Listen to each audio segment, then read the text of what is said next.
Hi, my name is Harvey Bravman. I'm the host of BrooklineHub In-Depth.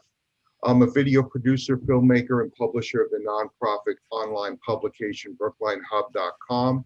We'll be coming to you each week with impactful interviews on the important people, organizations, and subject matters that affect the Brookline community. I'm very honored today to have as my guest Select Board Chair for Brookline, Greene, who is also the chair of the Brookline Select Board's Committee on Policing Reforms, Michael Zoorob, who is a PhD candidate in the Department of Government at Harvard University School of Arts and Sciences, and Dr. Elizabeth Childs, who is a former Massachusetts Commissioner of Mental Health and a child, adolescent, and adult psychiatrist, and Ronald B. Wilkerson, who's the Senior Business Intelligence Program Technologist at Boston Children's Hospital. Thank you all for being here with me. Bernard, I'm gonna start with you as the chair of this commission. And first off, I'd like to thank you for your service to Brookline, especially during the from the start of the pandemic till now. You and other volunteers and public servants and town employees have gone above and beyond since this pandemic started, and I thank you for your service. Thank you for saying that. It's been a very difficult time, but it's shown the commitment and the incredible hard-working abilities of town staff and others. You chair the Select Board's Committee on Policing Reform. This committee was formed after the horrific murder of George Floyd at the hands of Milwaukee Police Department officers. And at the same time that your committee was formed, a task force was formed that was chaired by a select board member, Raul Fernandez, that is the task force, I believe it's called the Task Force to Reimagine Policing in Brookline. If you could tell us a little bit, or tell me a little bit about your charge, your committee's charge, and how you went about your business, and if you could briefly the conclusions that your committee came to. Okay.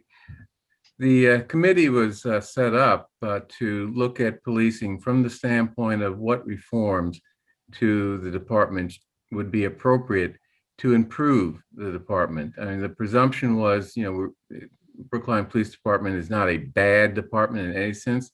It's a very good department. It's not perfect though.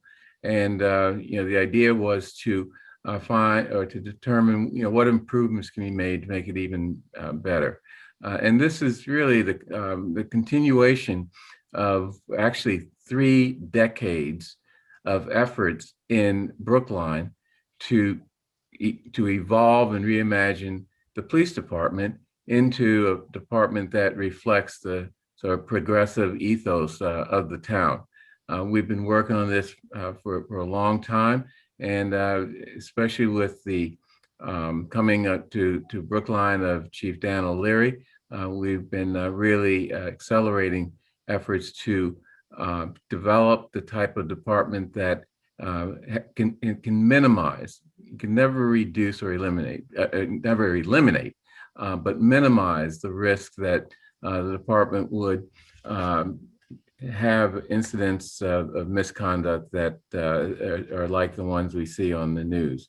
It started out, I mean, I'm not the expert on the history of this, but I think one of the things that was the motivation in the beginning was the perception by many, particularly Black and Hispanic uh, uh, people in town as well as surrounding areas, that they were being over-policed in terms of vehicle stops. Dan O'Leary began to do something that was kind of unique in the Commonwealth, if not the nation, and that is keep data on the number of stops, on police stops by race and gender and other factors, and then analyze that data and use it to intervene and try to reduce the disparities that were found and reduce unnecessary police stops. Now, it's not been perfect, which is why we still are working to reform and reimagine. But it did create or did cause significant improvements in the police department's operations. But we still need to work on the perception in many communities that things have not changed. But that's another story. Our committee looked at the operations of the police department in a number of areas. For example, the area of civilian oversight of policing, which in Brookline, as in many communities in Massachusetts, is done by the select board. We have the power of police oversight, but it's not a perfect, it's not a power that is perfect or is actually implemented in a necessarily complete way. So one of the recommendations, and Michael Zoorob will be able to talk about this in greater detail because it was his subcommittee that developed this, is to create a police commissioners advisory committee.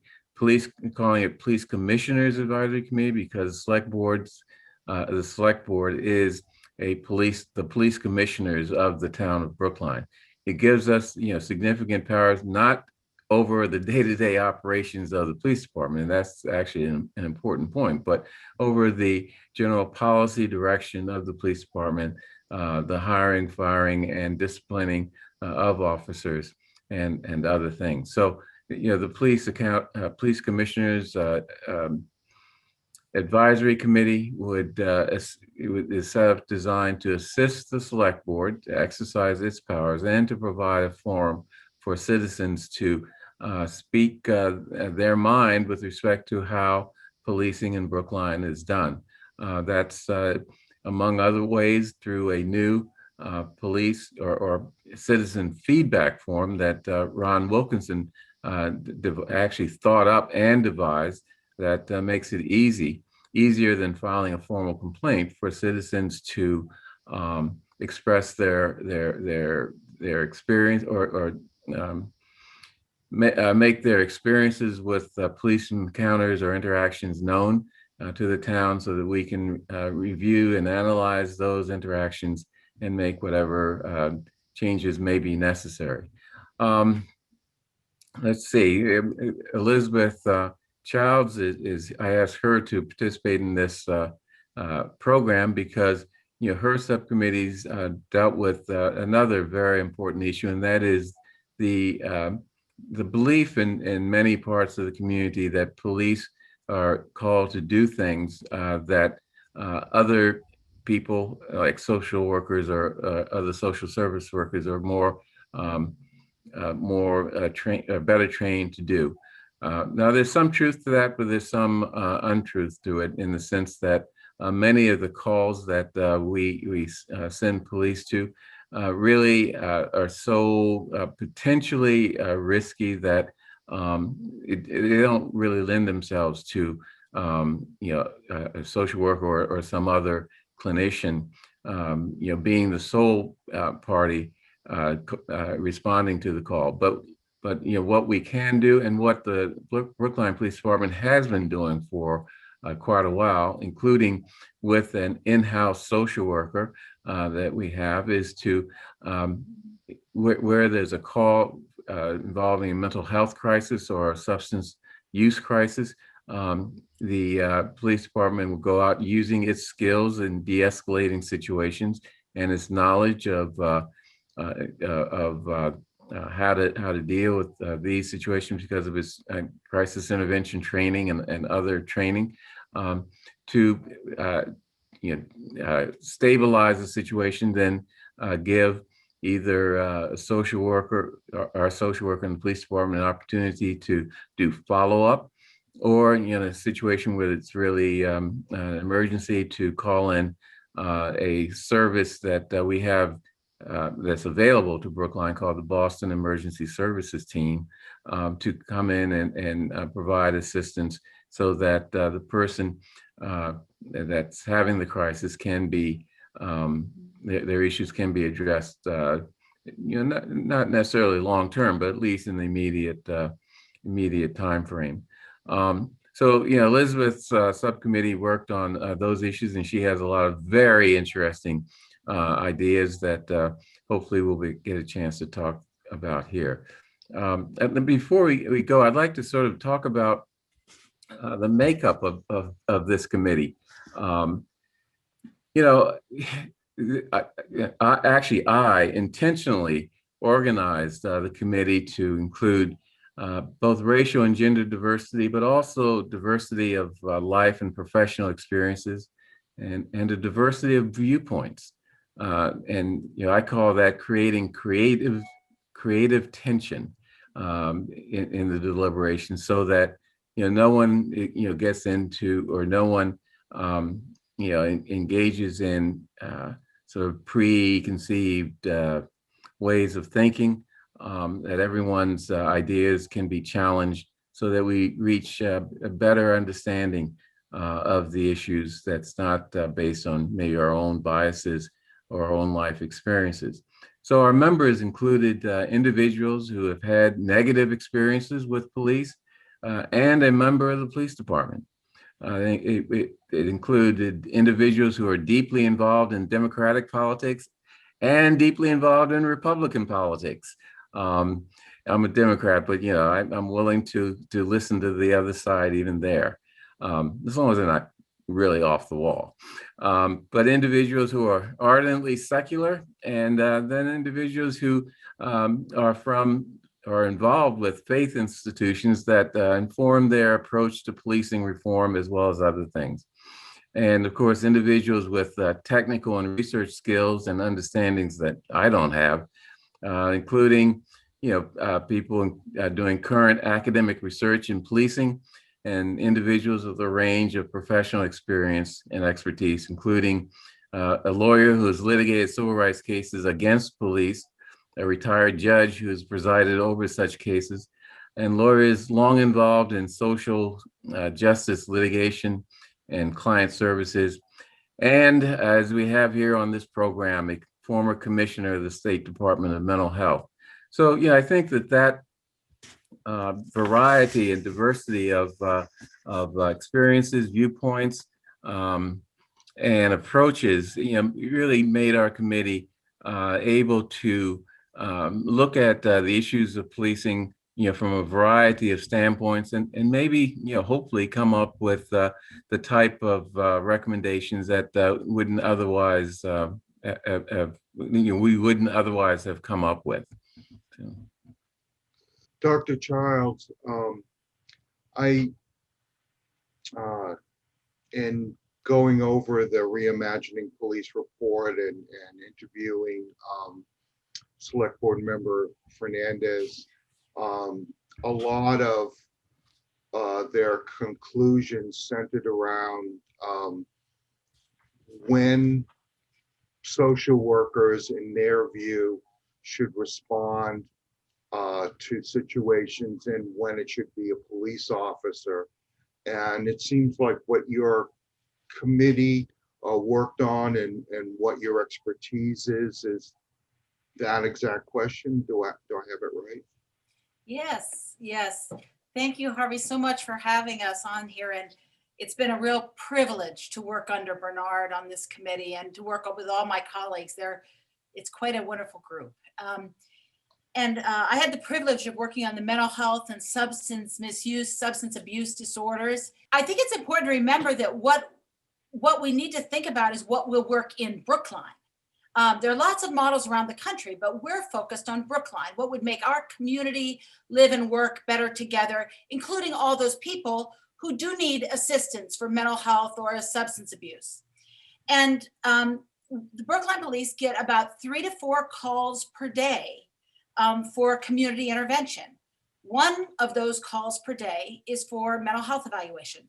So it's about 1,500 calls per year. So it's not a huge volume, but obviously every single person needs to be handled with expertise. And in order to address this, the Brookline Police have trained 100% of their officers in de-escalation, which is quite unusual. And it has made, because of that, they were chosen by the State Department of Mental Health to be one of 5 training sites around the state in this particular type of community intervention approach.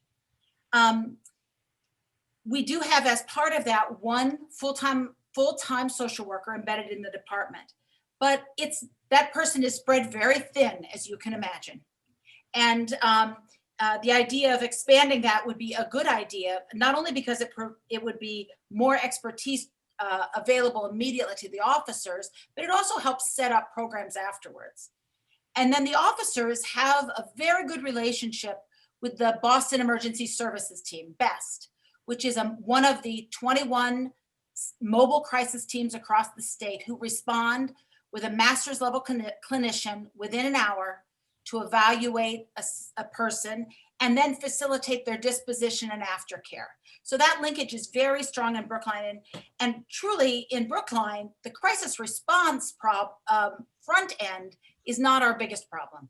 Our biggest problem is the aftercare, making the linkages for those individuals who have had an intervention with the police, but need help in accessing ongoing treatment, getting a bed somewhere. They go into emergency room and they refuse to be admitted, and you can't really keep them against their will in Massachusetts. We are a patient rights driven state. It is very important to us that patients choose the kind of care that they receive. So some of those people then come back into our community. So how do we help those people who need that ongoing help and assistance? And it's really not fixing the crisis end of the problem. It's the front end crisis. It's fixing the back end of the aftercare follow-up, which then leads to another crisis. So it is actually, if you think about it like a circle, you're trying to intervene at the place where Brookline has the biggest problem. And one thing we could do there would be to increase our social work capacity by 1 in the Brookline Police Department. So you have another person to help make those linkages, assist those individuals into following through with treatment. And also, it's an opportunity for Brookline as a town to have a public-private partnership with some of our really terrific healthcare providers in Massachusetts. For example, Boston Medical Center is the best team's entity. They have the best team as a provider for them. And we could work with them or any other really great institution, creating more capacity in Brookline for aftercare follow-up for these individuals.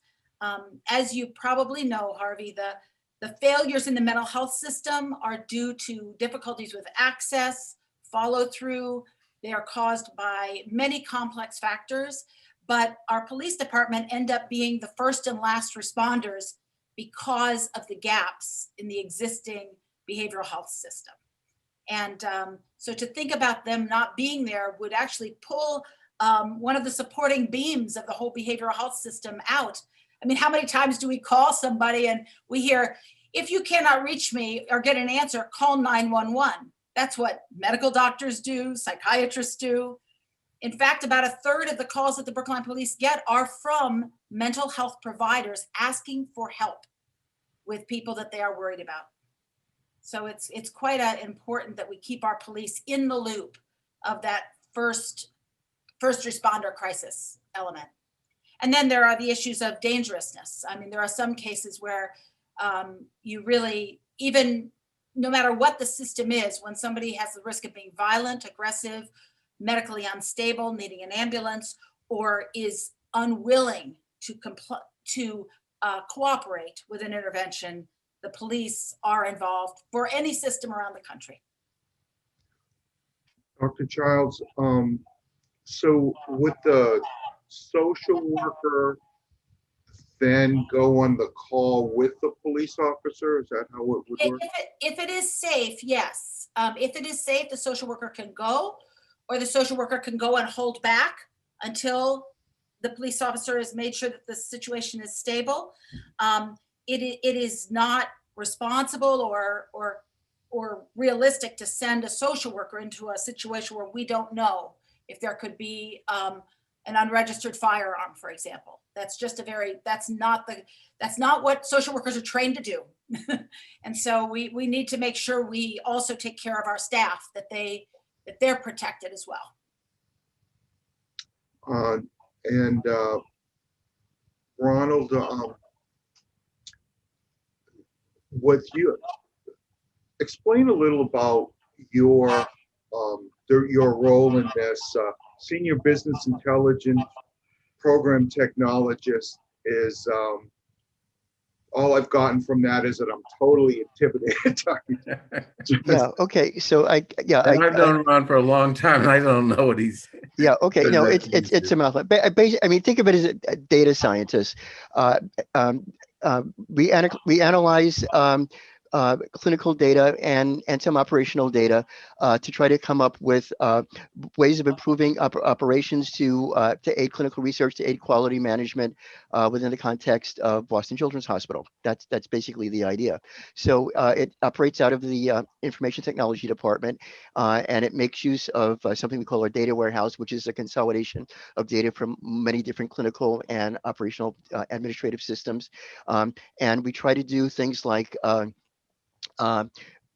both retrospective analysis and predictive analytics on situations to try to improve things like patient flow capacity, even doing things like going back and seeing if there are patterns in particular kinds of diseases, population health kinds of things, those kinds of things. So that's what I do. I'm basically a data geek. But tell Harvey how those skills are used on the committee, because I mean it fascinates me, how something that was way over my head, but was so important to the committee's work. Well, I mean, to a certain extent, there's a limit to what you can do without data. And so the first thing that came to my mind when we started the work is, okay, what evidence do we have for various kinds of things, for various kinds of situations? And where is that data kept? So a certain amount of, so one of the first things I did is I inquired with the police department and the town IT department, okay, where do you have data on things like traffic stops, volumes of phone calls, those kinds of things? And I ended up interviewing with I'll say data folk in those places to find out what we've got and what we don't have. So and where that and who's and what data exists and what people are doing to analyze it. That's pretty much what we came up with. So we discovered that there was a certain amount of data there. I mean, there is software in the police department for tracking a lot of data, but it's not necessarily oriented towards the kinds of in-depth analysis that we want to do. It's more oriented towards kind of immediate operational kinds of things. Sometimes you have to organize data very differently if you want to do historical analysis. So those kinds of things were not necessarily there. Another thing has to do with how civilians feel about the police in Brookline. So there exists a complaint form and there exists a commendation form on the town website. It turned out at the time it was much easier to file a commendation than a complaint, which I think which we found very interesting. But actually in Brookline, there were only like 8 or 10 complaints a year, which is not very much, and it doesn't give you much to work with. So so one of the things I suggested was, look, if we really want to get good feedback on a public-facing department, the way it's done in healthcare institutions, for retailers and that kind of a thing, what if we had a feedback form, just a regular civilian feedback form, so that whenever anyone interacted with the police, they could go online and kind of say, okay, how did we do? Were you satisfied? Were you dissatisfied? Were there problems? How do you feel about that? So I kind of floated the idea of this civilian feedback form, which we developed, in which we're actually in the middle of deploying right now. And the idea is going to be in various places on the town website, the police department, the select board, and we're also going to deploy on social media like Facebook and Instagram, where people can say, hey, if you had an interaction with the Brookline police, what was it like for you? You know, when did it happen? What was it good? Was it bad? Indifferent? It didn't even have to be direct interaction. It could be an observed interaction. But we're hoping to get a whole lot more data on how a wide variety of people perceive the police department, and use that as a way of picking up problems where they occur. So there's that. Another thing that we care about is a lot of the feedback about traffic stops, for example. We have a certain amount of information about traffic stops. One of the things that turned out to be difficult was deciding in looking at which people were stopped, had to do with, okay, most of the people stop people who don't live in Brookline or passing through Brookline. What is the ethnic composition of the people who are actually passing through Brookline? How does that relate to the ethnic composition of the people who have traffic stops to get tickets or whatever? And it turned out we don't really have great data on that. The closest we've got, which was much better than nothing, was to look at rush hour traffic passing through Brookline, because for a completely separate reason, the traffic department cared about the rush hour traffic flow. And looking at that traffic flow, we could see that a lot of the rush hour traffic was from suburbs that were even less ethnically diverse than Brookline, and Brookline is not that ethnically diverse. For example, an unanswered question is, are most of the traffic stops happening during rush hour? What about the traffic that's going on at very different times of day? What towns are those coming from? We don't have that information yet. And one of the things that would be very important to help give us a good, I would call it a denominator, a baseline for knowing what's going on, would be to collect that data in addition. Another aspect of this is even when the police do traffic stops or write tickets, they write the stuff down by hand. And to get the data in an analyzable form, somebody has to take those handwritten notes and type them into a computer, and which is very, very time consuming. And we're also not even sure that all the data that's collected there is all the data that's relevant. So one thing that would be very, very, very helpful is some automated way to collect more comprehensive data. Automated ideally, but at least have someone who can do comprehensive data entry, so that we can really kind of take a much closer look at what's going on there. So those are the kinds of questions that I automatically think about because I'm a data geek, and which came up in the course of working on the committee. Bernard, maybe you can answer this question. What's the level of recording, either video or video and audio, of police interactions at traffic stops or anywhere? What I'm thinking is, from some of this data that we're analyzing, the one thing that you can't get is what is the attitude, or what is the tone of voice, or what is the, how that interaction plays out with the individual. Yeah, we don't have that type of data. We are looking at giving officers cameras, body cameras, and cameras in the vehicles, but that's a ways off. And actually, that's a nice segue to Michael Zoorob and the Police Commissioners Advisory Committee, because that committee, among its many tasks, will be to help the town and help the select board to make some decisions with respect to body cameras, because it's not as easy as sometimes it sounds. There are a lot of issues, both from privacy issues, not of the officers, but of the citizens who are being filmed, sometimes in their homes. So the PCAC, it would be perfectly suited to address that, but it would be doing a lot of other issues that I think Michael can talk to us about. So as Bernard mentioned earlier in this conversation, in our community, the select board are the police commissioners.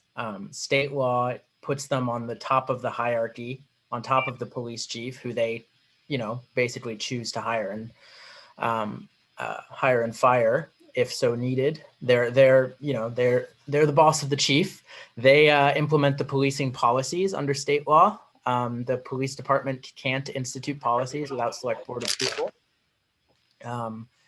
And they're the people who can hire and fire police officers and are the ultimate appointing authority for disciplining officers.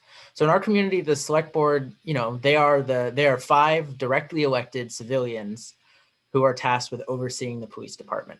What our observation is that the select board has, as I'm sure is no surprise to many people, a whole lot of other responsibilities too. And they simply lack the time and the specialization and to some extent the expertise, although, the select board is a body that changes over time, so it never has the same exact expertise at any one point, to really devote themselves to exercising their full civilian oversight capacity and role.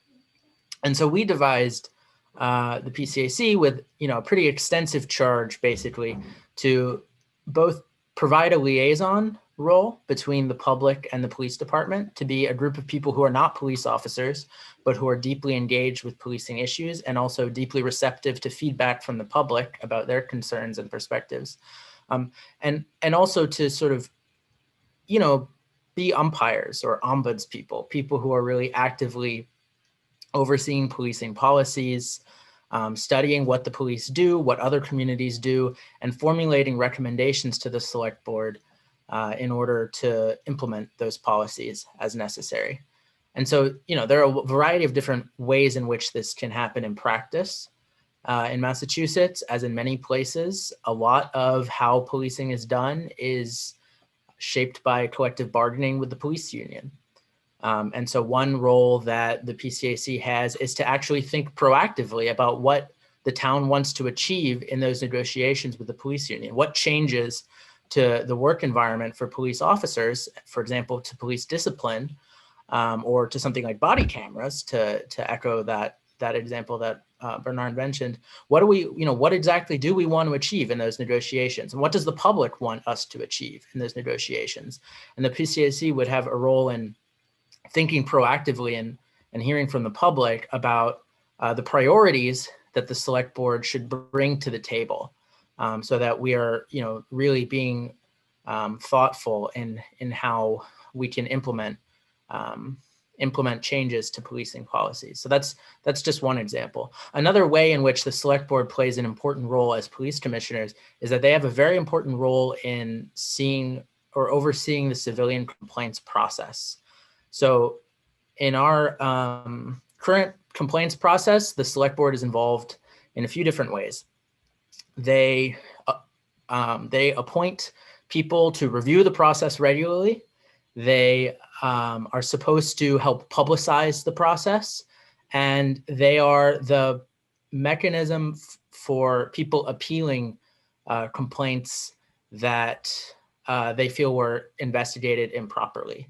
And, we studied how this process has worked in practice and thought that, it would benefit from having more active attention from people who are focused more specifically on policing issues.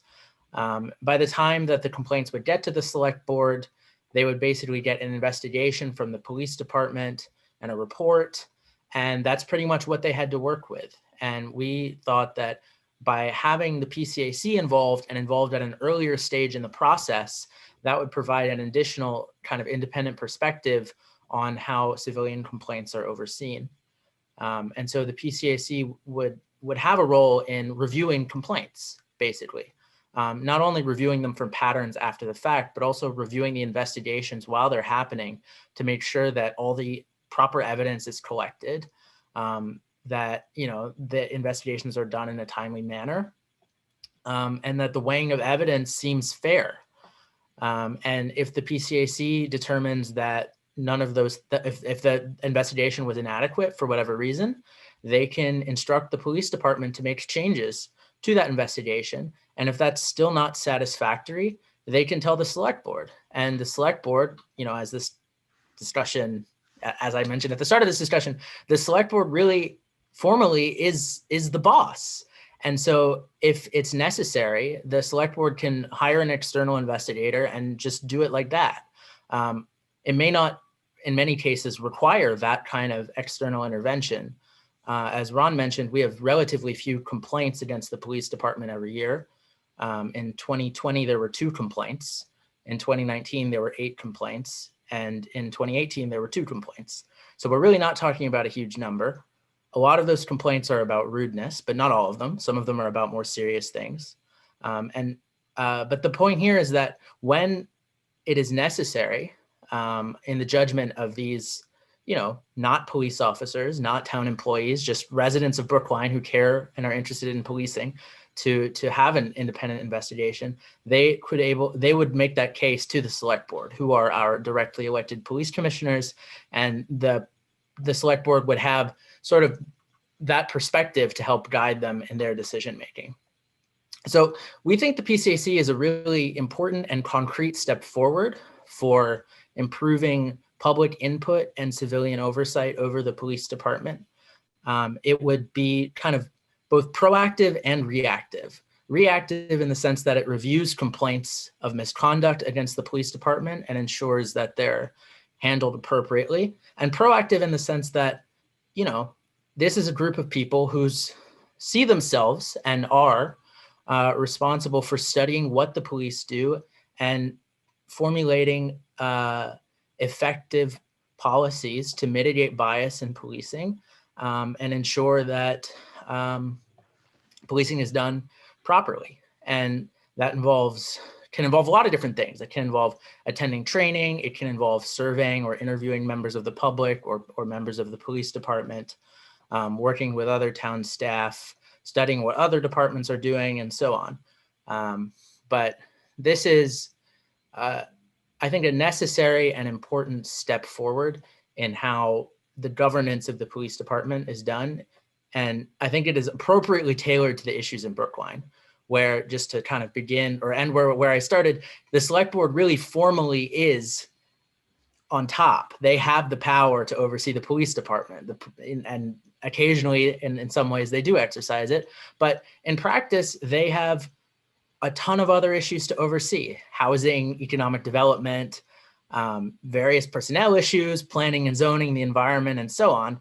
And so it's important, just as the select board has an advisory board to help them with housing, and just as they have an advisory board to help them with economic development, that they also get the support and expertise to help them effectively oversee the police department, especially right now where these issues are really salient and where we, absolutely do want to ensure that, racism and classism and bias and all these other kinds of things are minimized in our policing.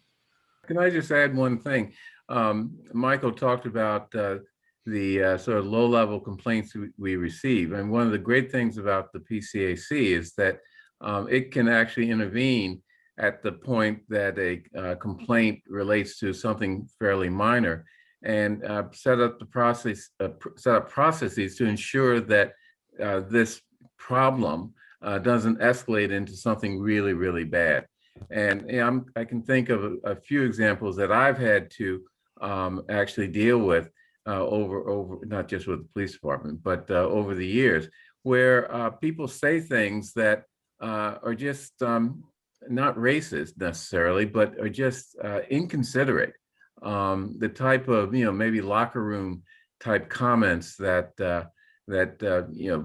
people of a certain age, find easy to do, which can get a department into trouble, as it has in Brookline.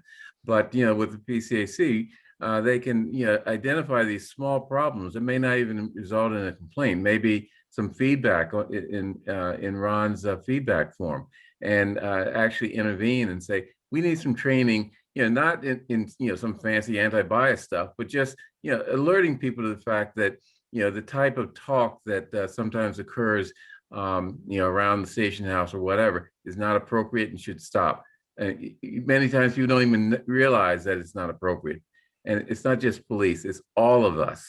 And I mean, there are a lot of incidences, I believe, that from my interaction with young people in Brookline and with teachers in Brookline and METCO commissioners, and that, you know, there are incidences that are, you know,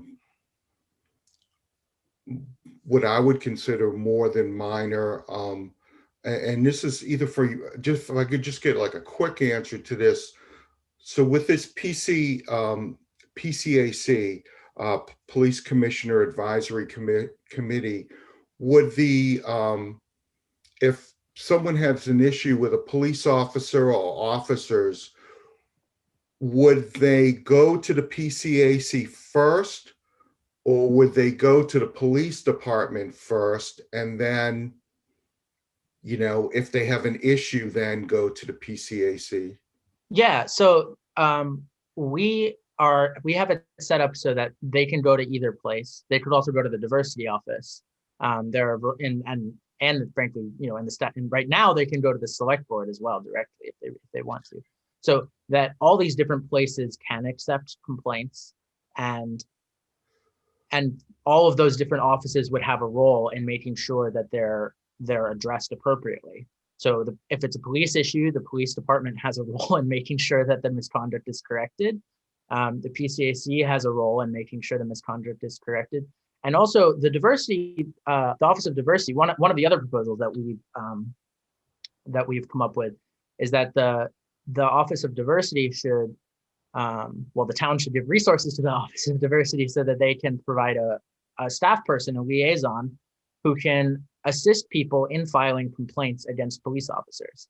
I think you kind of alluded to this, and it's definitely the case that not all instances of police misconduct result in a complaint. Many people don't complain for a variety of reasons. This isn't unique to Brookline, but it surely happens in Brookline, that, you know, they don't think anything will happen. They think they might be retaliated against, or they just don't get it. I mean, the process is confusing and kind of intimidating, especially at the very moment where you feel like the police have treated you poorly. It takes a lot of courage to then go up to the police department and say, you know, you should do something about this. That's tough for people. And so, and understandably so, it's not like sort of hard to imagine why. And so that's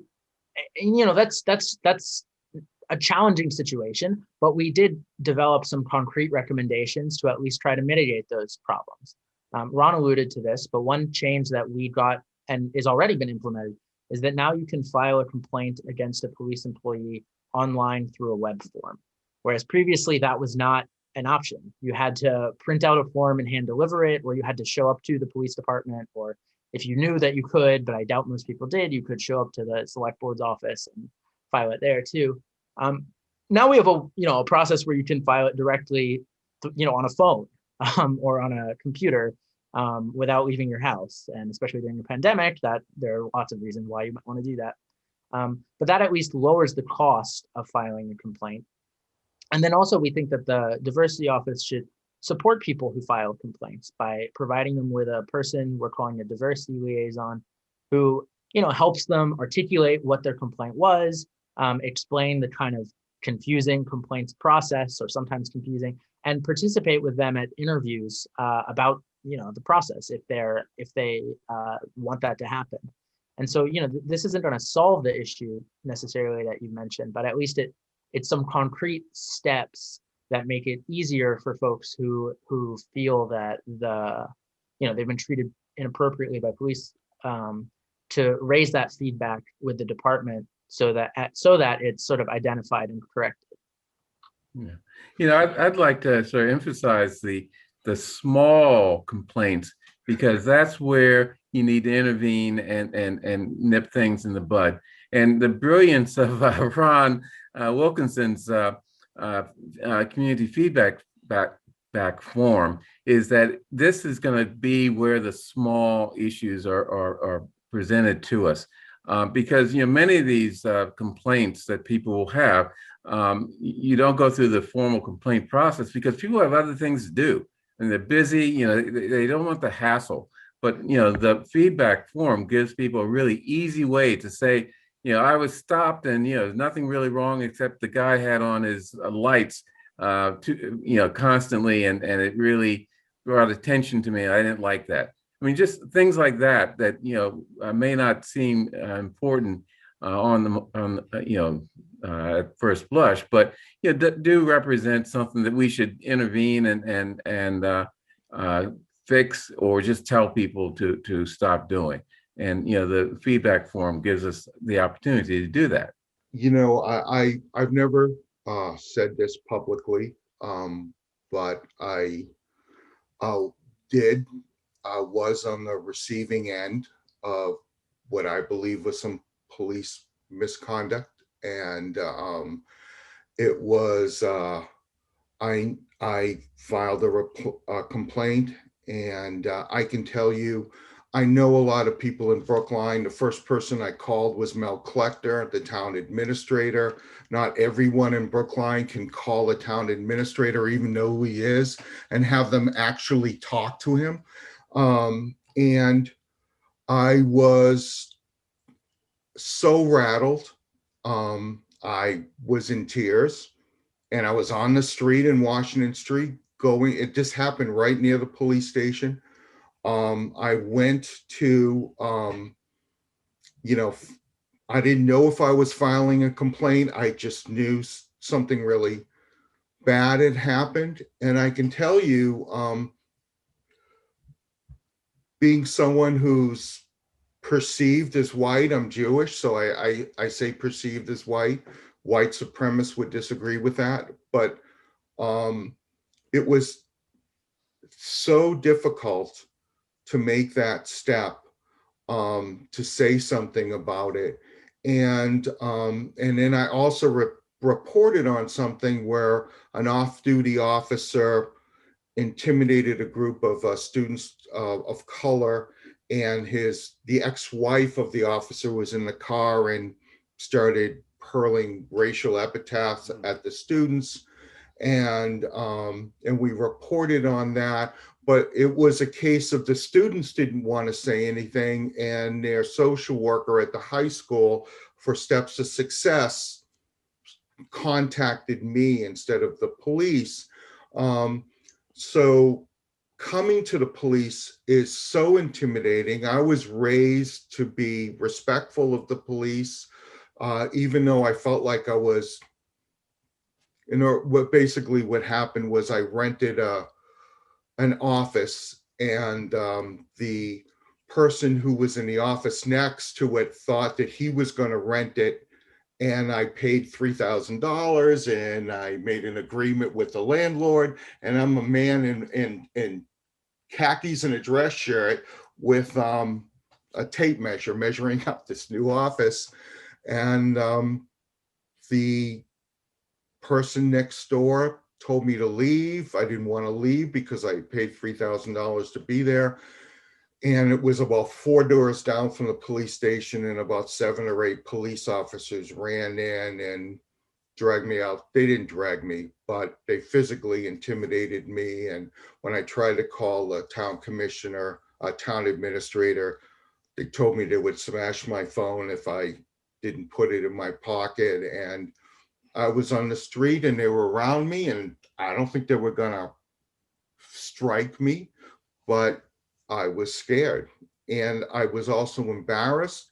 And I also thought that someone might drive by that could be one of my clients or something, or the public could see that I had done something wrong, and I just wasn't raised to do things wrong. And even someone like that, to go to the police was difficult. And the way the process played out, in both these instances, it was just slow played for so long that in the end, I just wanted it to go away. And in the end, these students just wanted their situation to go away. And so I don't know who I'm addressing this to, but you can all weigh in, but just, it really is a massive barrier to, especially if you believe that the police, you're respectful of the police. The first thing that, when I did complain, I got a call later saying that basically there really wasn't a problem, because the officers said they didn't have any issue with me. Even though I didn't even try to file a complaint. I just wanted the police to know this had happened. And Mel Kleckner and office chief of police, they were kind to me and everything and helped me through it. But not everyone knows the chief of police, and not everyone knows the town administrator. Yeah. Well, that's one problem that, we hope to be able to overcome. I'd like to raise another problem that your story sort of suggests, and that is this neighboring office neighboring person called the police on you to settle what was, looked like a business dispute. Well, one of the things that we learned about, I think most of us knew about this problem, but one of the things that our research brought up was the idea of civilian profiling, meaning people who call the police and say, "There's some black kids out here, come and get them," and the police are forced. They have an obligation to come to that or to do something. And if they go out and meet the kids who are complained about, then they are accused of the profiling, even though it was a civilian who actually did it. A funny description of this in one of our meetings was someone called about hooligans doing shenanigans out in the community. I don't know that they're black hooligans, but the point is that that happens a lot, and the police get blamed for this. But it's really a problem within our community that our report talked about and had some recommendations for dealing with. It's a tough discussion because I know a lot of police officers, and there's so many great ones, and where I think that a lot of the public is empathetic of police officers that feel that they're under attack. There's also this history of police misconduct, and and a lot of people who support the Black Lives Movement feel that the Blue Lives Matter movement is, a negative reaction to, their demonstrations. And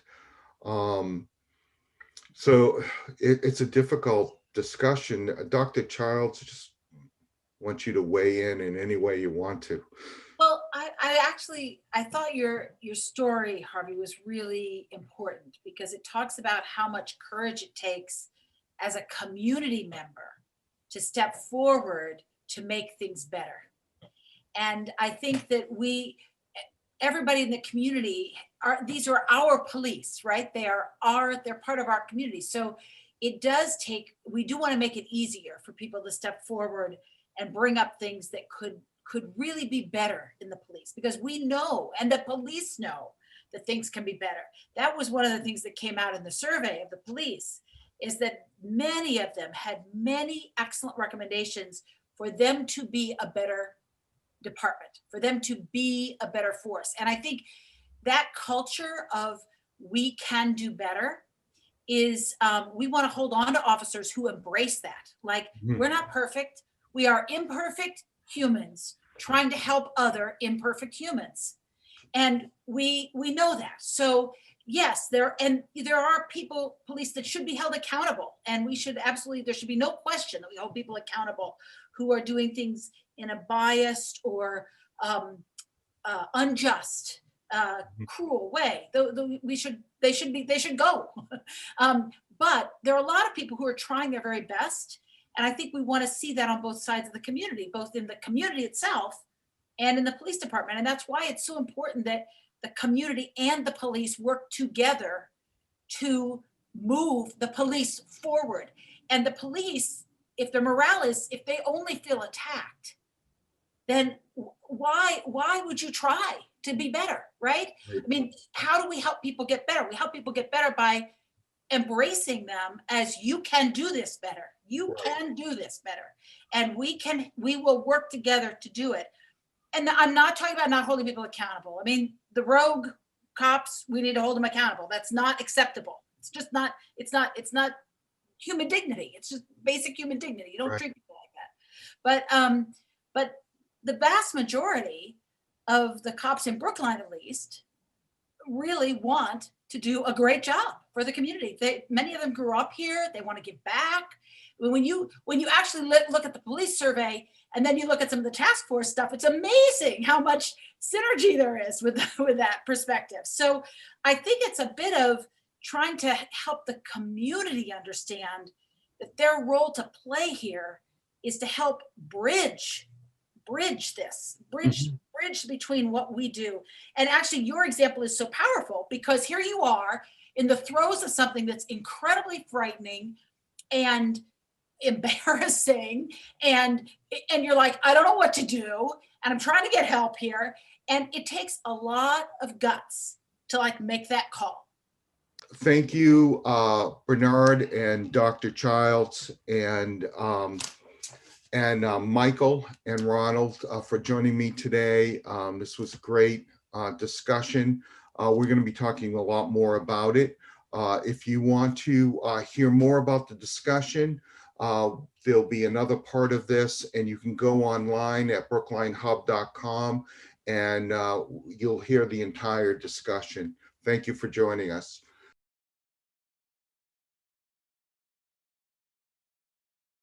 Hi, my name is Danielle Myers of ADW Video Productions and BrooklineHub.com. BrooklineHub.com is a 501c3 nonprofit online publication dedicated to community building through local reporting and events. Brookline Facing Civil Rights was produced by our founder, Harvey Bravman. The film is about the experiences of African Americans who helped break the wall of segregation that existed in Brookline before the civil rights laws were passed in the 1960s. Last year, the film sold out the Coolidge Corner Theater and included a panel discussion on inclusivity.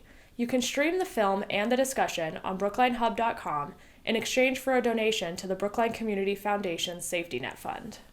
You can also stream Soul Witness, a film that features interviews with Brookline Holocaust survivors conducted 30 years ago, on soulwitness.org.